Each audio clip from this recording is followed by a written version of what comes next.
जी हाँ, नमस्कार। स्वागत है आपका अपनी YouTube channel state knowledge TV Hindi में। जी हाँ, हरियाणा सरकार की तरफ से आज 10 नवंबर सुबह सुबह 4 बड़ी अपडेट आई हैं। जान लेते हैं इनके बारे में संपूर्ण जानकारी। आगे भी आप हरियाणा सरकार की हर घोषणा, फैसले, नियम, निर्देश, आदेश, योजना, सूचना और निर्णय की जानकारी रोजाना जानना चाहते हैं या हरियाणा डिपार्टमेंट, विभाग, बोर्ड, कॉरपोरेशन, निगम की हर लेटेस्ट अपडेट सबसे पहले जानने के लिए स्टेट नॉलेज टीवी हिंदी के साथ जुड़ जाइए और सब्सक्राइब कर दीजिएगा। यह सबसे पहली और बड़ी सूचना आई है आज आप सभी के लिए न्यूज़पेपर के माध्यम से। हरियाणा सरकार मझधार में फंस गई है।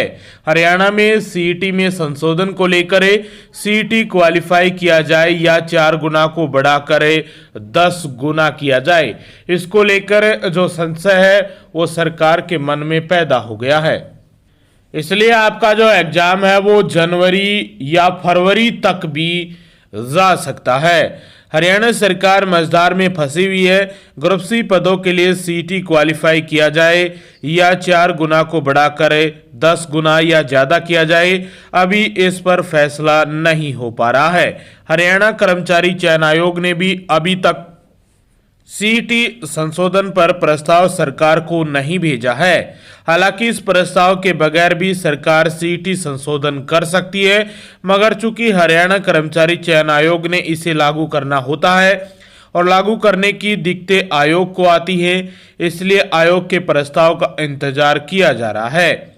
सरकार ने गत 23 अक्टूबर को आयोग को पत्र भेजकर 25 अक्टूबर तक सीईटी पर हाईकोर्ट के फैसले के बाद टिप्पणी भेजने के लिए कहा था, मगर 17 दिन बीत जाने के बावजूद भी आयोग यह प्रस्ताव नहीं भेज पाया है।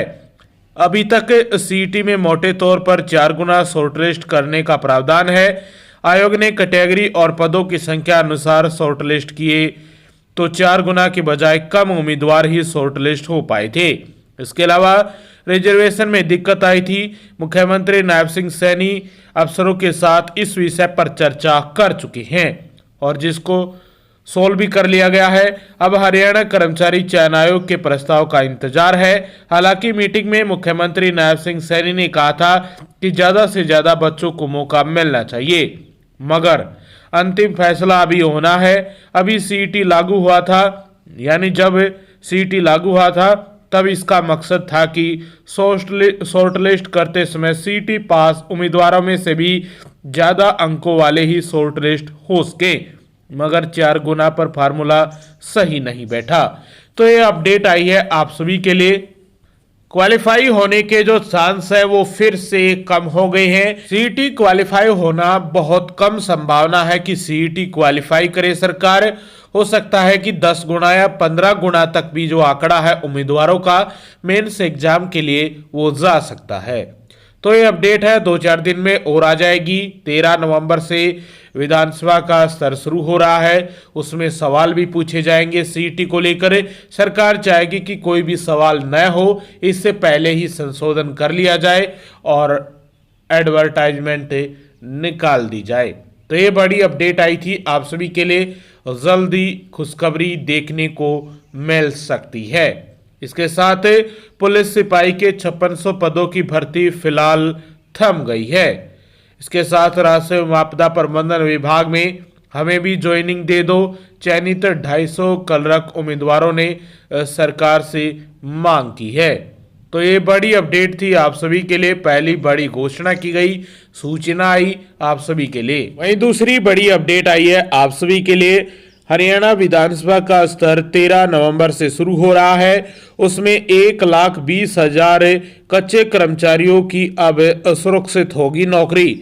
विधानसभा के पटल पर सीएम नायब सिंह सैनी स्वयं पेश करेंगे विधेयक। हरियाणा में 5 साल से अनुबंध पर काम कर रहे 1,20,000 कच्चे कर्मचारियों की सेवाएं 58 साल की आयु तक करने के निर्णय पर विधानसभा के इसी स्तर में मोहर लगने वाली है। 13 नवंबर से शुरू हो रहे स्तर में मुख्यमंत्री नायब सिंह सैनी खुद सदन के पटल पर हरियाणा संविदात्मक कर्मचारी सेवा की सुनिश्चितता विधेयक 2024 रखेंगे। प्रदेश सरकार ने विधानसभा में पारित कराए जाने वाले बिल का ड्राफ्ट सार्वजनिक कर दिया है। सरकारी विभागों, बोर्ड और स्वायत्त निकायों में कौशल रोजगार निगम आउटसोर्सिंग पॉलिसी पार्ट 1 और आउटसोर्सिंग पॉलिसी पार्ट 2 और इसके आधार पर लगे 50,000 रुपये तक मासिक वेतन वाले सभी कर्मचारियों की सेवाएं सेवानिवृत्ति आयु तक सुनिश्चित की जाएंगी। पक्के कर्मचारियों के बराबर दिया जाएगा बेसिक वेतन। 15 अगस्त तक 5 साल की नौकरी पूरा कर चुके सभी कच्चे कर्मचारियों को पक्के कर्मचारियों के समान बेसिक वेतन दिया जाएगा। न्यूनतम पे स्केल से 5% अधिक वेतन मिलेगा। 8 साल पुराने कर्मियों को न्यूनतम पे स्केल से 10% अधिक वेतन मिलेगा। 10 साल से अधिक पुराने अनुबंधित कर्मचारियों को न्यूनतम पे स्केल से 15% अधिक वेतन मिलेगा। हर साल 1 जनवरी और 1 जुलाई को वेतन में वृद्धि भी की जाएगी। साथ ही सालाना वेतन वृद्धि, डेथ कम रिटायरमेंट, ग्रेजुएटी और जो मैटरनिटी एक्ट के तहत मिलने वाले लाभ भी मिलेंगे। पीएम जन आरोग्य योजना चिरायु एक्सटेंशन योजना के तहत अनुबंधित कर्मचारियों के परिवारों को स्वास्थ्य सुविधा का लाभ भी दिया जाएगा। वहीं तीसरी बड़ी अपडेट आई है आप सभी के लिए। हरियाणा में जो ग्रुप डी के कर्मचारी लगे हुए हैं कॉमन कैडर के तहत, group D common cadre new वालों को अक्टूबर 2024 तक की सैलरी देने की प्रक्रिया शुरू हो गई है। जी हाँ, शायद इसी माह में आपका वेतन मिल जाएगा। आपको कई महीने की जो सैलरी है वो नहीं मिली है। बहुत सारे उम्मीदवारों को जो ग्रुप डी कॉमन कैडर के तहत लगे हुए हैं HSSC के तहत, उनमें ग्रुप डी कॉमन कैडर के जो कर्मचारी हैं उनको अक्टूबर 2024 तक की सैलरी देने की प्रक्रिया है वो शुरू हो गई है। इस महीने की सैलरी के साथ जो आपकी सैलरी है वो आपको मिल जाएगी। तो ये प्रक्रिया शुरू हो गई है आपकी सैलरी देने को लेकर। तीसरी बड़ी अपडेट थी। वही चौथी अपडेट आई है। चौथी अपडेट में 2 खबरें हैं। पहली हाई कोर्ट की तरफ से आई है। हरियाणा में छोटे बच्चों के लिए भी हेलमेट है वो जरूरी कर दिया गया है। हाई कोर्ट का आदेश है कि बिना हेलमेट महिलाओं के कितने चालान हुए रिकॉर्ड देने को कहा है। 4 साल से बड़े बच्चे को हेलमेट जरूरी, पगड़ी धारकों को छोड़ किसी को छूट नहीं दी गई है।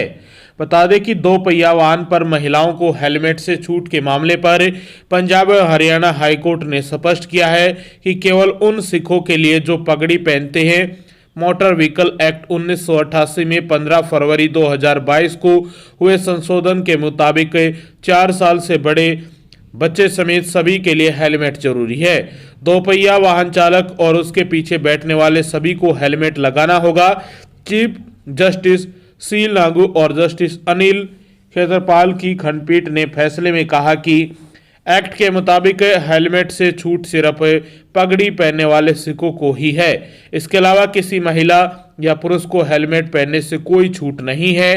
हाईकोर्ट ने पंजाब और हरियाणा सरकार और चंडीगढ़ प्रशासन से बिना हेलमेट 2 पहिया वाहन चलाने वाले पीछे बैठी महिलाओं के चालान का ब्यौरा सौंपने का आदेश दिया है। मामले पर 4 दिसंबर के लिए अगली सुनवाई तय कर दी गई है।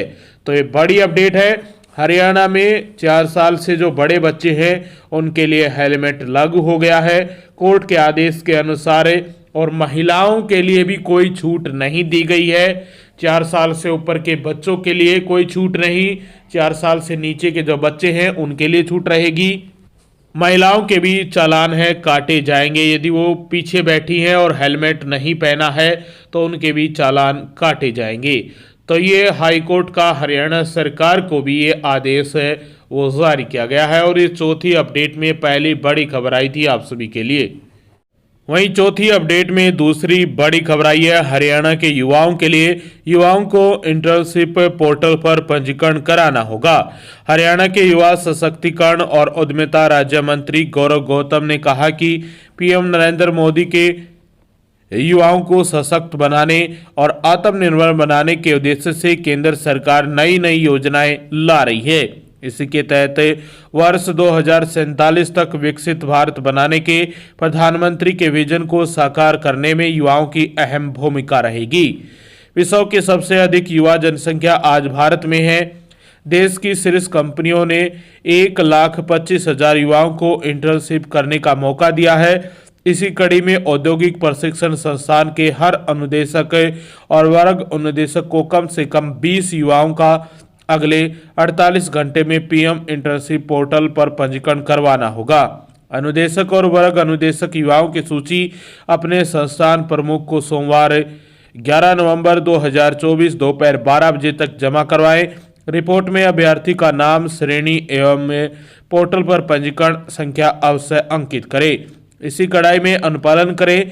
प्रिंसिपल इन रिपोर्टों को अनुदेशक और वर्ग अनुदेशक से लेकर स्कैन कराएंगे। सोमवार शाम 4 बजे तक मुख्यालय पर शिक्षा शाखा को भेज देंगे।